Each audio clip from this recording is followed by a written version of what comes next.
You love this game? I mean, love it with your whole heart. Because if you don't, let's not even bother. Let's not open that door. They're just gonna slam it right in our face. We are who we are when nobody's watching.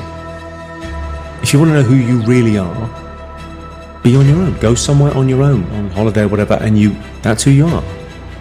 I found it years ago. Most people are missing something because they don't know who they are. They never examine themselves. They've never done this experiment on themselves. You create your own self. There's so much in you that you have not unlocked. What are you becoming? And if you go to work on it now, sure enough, in a very short period of time, you can take on a new direction to become the kind of person you want to be.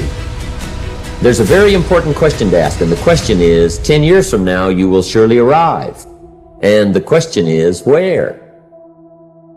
Do you have the courage to act outwardly on what you see inwardly? Or will you die a dreamer?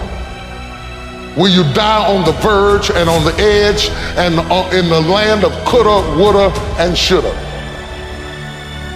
It takes courage to be successful. It is far easier not to be successful. Misery will always have company.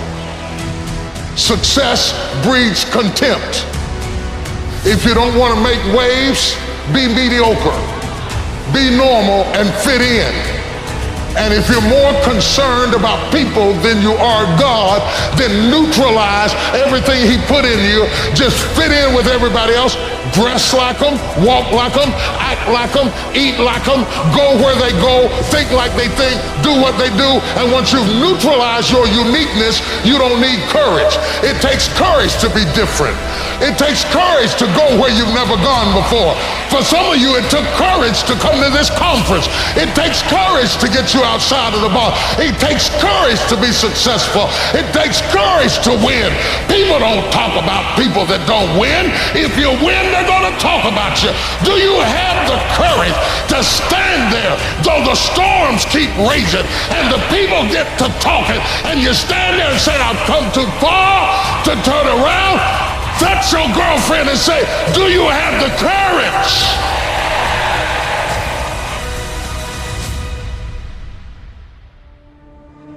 And you're gonna fail, and you're gonna fail, and you're gonna fail, and you're gonna fail, and then you're gonna win.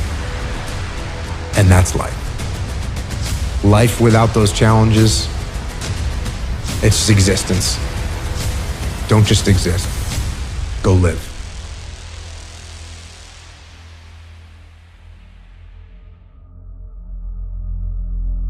People that are hungry have zero excuses for not pursuing their dreams. And they come back again and again and again. They operate like Willie Jolly, who said that a setback is a setup for a comeback. I've got a saying, if life knocks you down, try and land on your back, because if you can look up, you can get up. Success is not how far you got. Because see, you're going to be disappointed all the time. Because somebody always further than you. So now you'll forever be disappointed. Success ain't how far you got. Success is how far you got from where you started.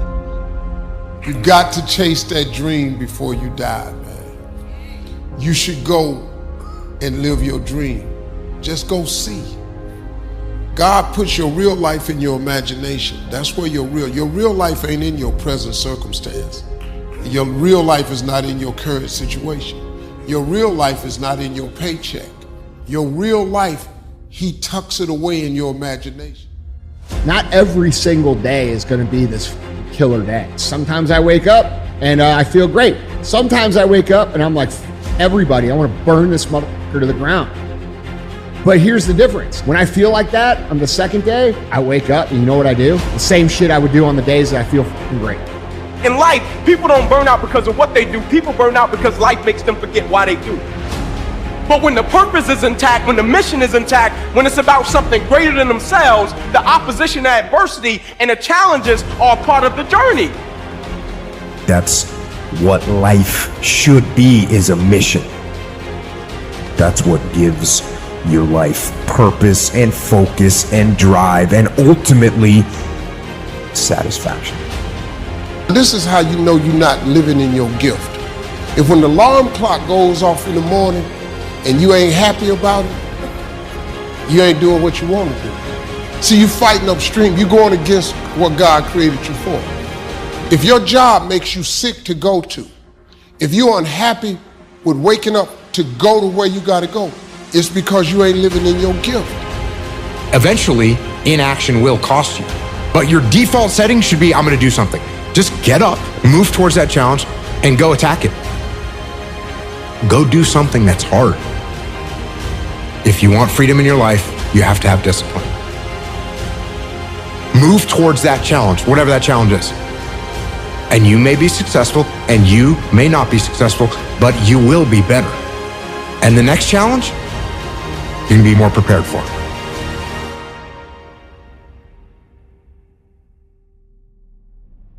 I never knew that the way people described you would become a prison until they did it. You are at your best when you are authentic to your core, and you have to be what you are, not what they call you. And what happens in life as we evolve as a person, we cannot allow ourselves to be incarcerated by anything that people would describe us with, because we limit then what the Holy Spirit can do in your life. Find a thing you like. Try to find a thing that you really enjoy. Try to find a thing that you're passionate about. Like an activity. Yes. For me, early on, it was drawing. It was illustrations. It was comic books. I wanted to be a comic book illustrator. And then it went from comic book drawing and illustrations to martial arts. You've got to be almost insane to your craft. Not a lot of people can understand that. Time is not the main thing. Time is the only thing. What it is that you're doing with your time today. You know what? If you look at it, if you really look at it, all of us are basically the same. The only difference is how you use your time. We all get exactly the same amount of time. Exactly. See, the truth is we don't know how much time we've got. But we know we're here and now, and the only thing we've really got is what's right here in the center. If we want to enjoy more of life, we've got to give everything we've got right now.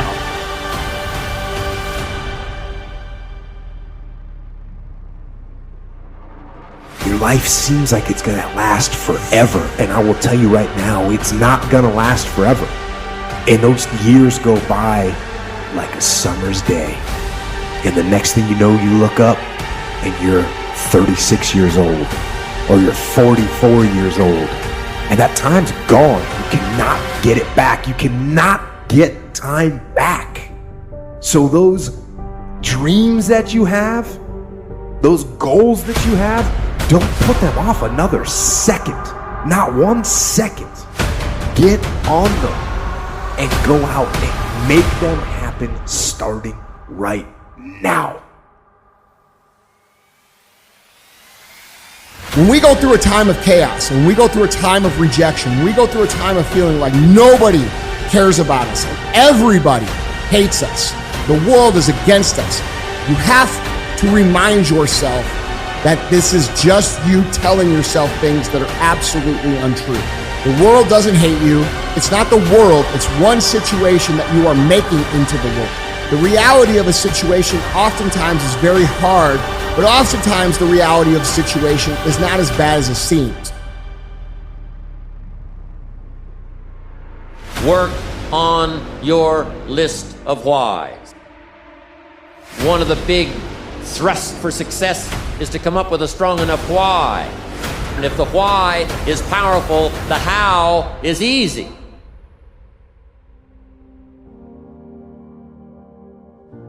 Greatness, it's just something we made up. Somehow we've come to believe that greatness is a gift, reserved for a chosen few, for prodigies, for superstars. And the rest of us can only stand by watching. You can forget that. Greatness is not some rare DNA strand. It's not some precious thing. Greatness is no more unique to us than breathing. We're all capable of it. All of us. Do you have the courage to act outwardly on what you see inwardly? Or will you die a dreamer? Will you die on the verge and on the edge and in the land of coulda, woulda, and shoulda? It takes courage to be successful. It is far easier not to be successful. Know why you are doing what you are doing, and then get out there every day and win those small, tactical, short-term battles so you can win the strategic, long-term victory that puts you where you want to be. And it's not gonna be easy. The fight, the daily fight, is a challenge. You will not always want to do what you need to do. You will not always feel like doing something you need to do. You may not want to fight that battle, but you need to. Life is going to happen. And you're gonna set up a plan, and you're gonna have a vision, and you're gonna hope that it's gonna turn out perfect. But what so often happens in life is that things get burned, and things go the wrong way. And it's in that moment that you're gonna have to choose your reaction. You have a choice to make. Do you have the right reaction, or do you have the wrong reaction? You love sleep too much. You love that alcohol too much. You love that substance too much. You love that vice too much. There's something that you love more than yourself. No one said that the path is going to be easy. And it's not. We know life is rough, and we know there will be pain. That's the way life is. When you want to quit and give up, your why is going to give you that edge you need, that advantage you need, that lift that you need to get to the next level. Your why. I dare you to fail. I dare you to take that same class over and over again. I dare you to stop dropping classes like you saw. You could plan your life to be ideal today, and I guarantee you there will be things that happen along the way that were unplanned, that will look as if they're unfortunate, that will feel as if the world's coming down on your shoulders. I don't care how hard you fall. I don't care if nobody don't believe in you. It only takes you believing in yourself to get this thing done. So if you fall on your back so you can look up, because if you can look up, then you can get up. I dare you to take a little pain. I dare you. At the end of pain is success. Some of the best things that we've ever learned from people happened because they were going through some time of discontent, and they said, how do I overcome this? What can I do about it? See, getting what you want is up to you. You can turn your life around if you change your attitude. You change your attitude, you change your altitude. Take full responsibility for your life. Accept where you are and the responsibility that you're going to take yourself where you want to go. We have two primary choices in life. We can either accept conditions as they exist, or we can take the responsibility to change them. You're going to have ups and downs in life. Things are going to go wrong. You're going to lose businesses. You're going to lose jobs. You're going to break up. And there are times when you get injured, and there are times when you get mentally defeated. And you feel like you don't want to do it anymore. And those days go on and on and on. Things are going to go wrong. And what you need to do is to keep moving forward. No matter what happens, keep moving forward.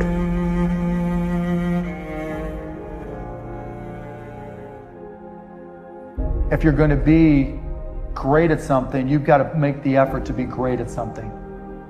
Whether it's sports, whether it's physics, math, science, business, whatever it may be, you know, it's not just a natural skill. I learned early on that there was always something new, and most people didn't put in the time to learn it.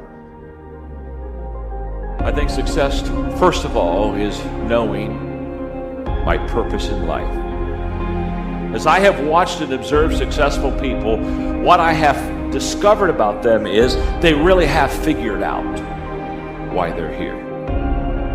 So that when everyone else is rocking and rolling and things are a little unsteady and people are kind of leaving the ship, these people, they hold steady right throughout the storm. And so you've got to be willing to persevere. Because we didn't take no. See, when the world says no, you say next. So what we have is this endless possibility, but you have to persevere. It's as if the universe tests our commitment. So if you're willing to decide what you want, believe it's possible, consciously envision the future, feel the feelings of what it would feel like if you had achieved this goal, you can have anything, and then you take action, both obvious actions and inspired action. You can do anything. Quit running away from the gift. Your gift will make room for you. Stop trying to be something you ain't gifted at. What would your future be like if you decided to want that which you desire so strongly that it prepares you past your fears? That you experience the fear, as the one book says, feel the fear and do it anyway. Life is 10% what happens to you. It's 90% what you do about it.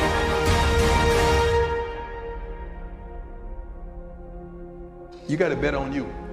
It's so funny that you believe in others. You would bet on others. You would support others. You would be there for others.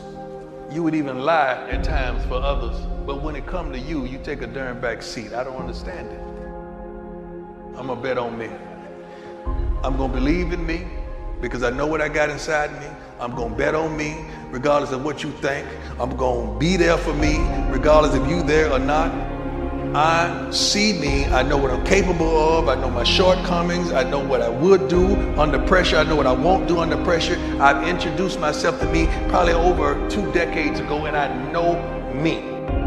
The transition's going to be hard. I'm not going to lie to you. Go from being on the block, going to be a high school dropout, to getting a GED, the transition is not easy.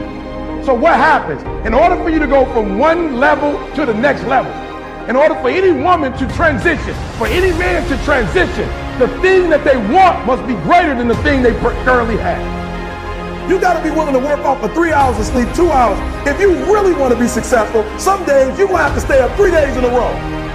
Because if you go to sleep, you might miss the opportunity to be successful. That's how bad you gotta want it. You gotta go days without, listen to me, you gotta want to be successful so bad that you forget to eat.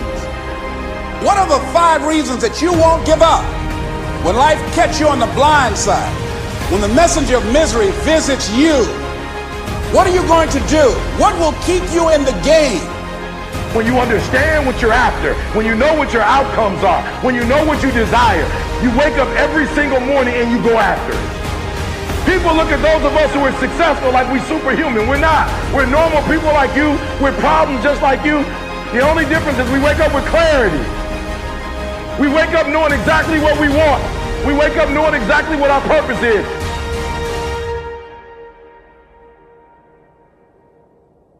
So you got to have some reasons that when life knocks you down, and it's going to, it's going to knock you down. When people disappoint you, and that's going to happen. When they betray you, and that's going to happen. When they lie to you, and that's going to happen. When they say, oh, you can count on me, and they won't show up, and that's going to happen. When you want to throw in the towel and give up yourself, and that's going to happen. When life collapses on you and catch you on the blind side, what reason can you remember that you can call on, that you can reach on, that can make you get back up? We're trying so hard in our lives to fit in. We try to fit into certain groups, certain frats, certain sororities, among certain friends. Yet the people we idolize most are the ones that stand out. But when you're prepared, there is no fear. There is no fear of failure. Because even if you've walked out of something and you feel like you failed at it, your preparation is so strong that you're going to take that failure and turn it into the outcome you desire. And most people stop at failure. Okay? We've all failed at things. I'm going to continue to fail at stuff. It's the most powerful tool you can use. but it all depends on how you use it. Every time you remember your dream, you're removing some dirt. You're digging it back out. The true mark of a champion is even though some dirt gets thrown on your dream, instead of letting it get buried, you keep shaking it off. You keep moving forward. You keep looking for a new opportunity. You wouldn't be having that opposition if you didn't have something great in you. If your dream wasn't alive and on track, right on schedule to come to pass, you wouldn't have so many things coming against you. That dream is still alive. That's the problem with some of you. You always want to blame other people. You want to hold other people to the fire, but you're not holding yourself to the fire. You just said you're giving 50%. You owe you an explanation. You need to look at yourself in the mirror and say, why are you only giving 50%? What's wrong with you? You need to put yourself on punishment. Put yourself on punishment. You need to tell you no more TV, no more snacks, no more desserts, no, we working out now. No more alcohol, not right now. I can't handle it right now. You need to tell you that you owe you something. If you don't want to make waves, be mediocre. Be normal and fit in. And if you're more concerned about people than you are God, then neutralize everything He put in you. Just fit in with everybody else. Dress like them, walk like them, act like them, eat like them, go where they go, think like they think, do what they do. And once you've neutralized your uniqueness, you don't need courage. It takes courage to be different. It takes courage to go where you've never gone before. For some of you, it took courage to come to this conference. It takes courage to get you outside of the bar. It takes courage to be successful. It takes courage to win. People don't talk about people that don't win. If you win, they're going to talk about you. Do you have the courage to stand there though the storms keep raging and the people get to talking and you stand there and say, I've come too far to turn around? Touch your girlfriend and say, do you have the courage? Let's talk about the eagles for a minute, because the mother eagle, after sitting on eggs, protecting it with her life until they hatch, and going out and swimming and attacking prey and bringing back food until they grow, then turns around, the same beak that fed them and the same body that warms them takes them out to cliffs and throws them over the edge. It is not that she has turned against her children, but she knows that they will never find their wings in safety. The eaglet learns to fly by confronting its scary place. Stop lying to yourself. When you stop lying to yourself, that's when you can become who you know you should be. When you tell yourself the truth about where you are, so you can make sure you are in the right place. And if you're not in the right place, then you can get yourself on the path to get there. The path of discipline, the path of hard work, and the path of truth. In this weak, watered down, mediocre society that we live in today, in this reality TV world we live in today, I'm wondering if there's anybody left that's got the courage to say, after all I've been through, and all my ancestors have been through, and all my parents have been through, I didn't come through all of that just to fit in with normalcy. I